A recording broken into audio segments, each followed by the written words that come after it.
How to verify work email on LinkedIn.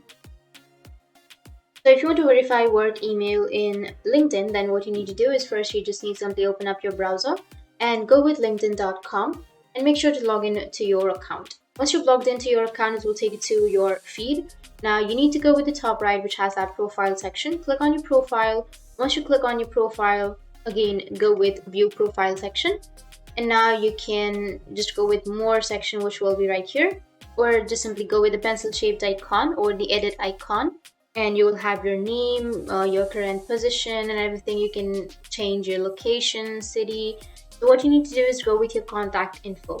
So go with edit contact info, and here you will have your phone number and your email address. So you just need to simply click on email address if you've not verified with your email address. I've already verified, so you just need to simply go with the email if you've not verified, and you will have an option to add your email address. So you can just simply add your email address, go with continue, and you will receive the code or one-time password to your email address.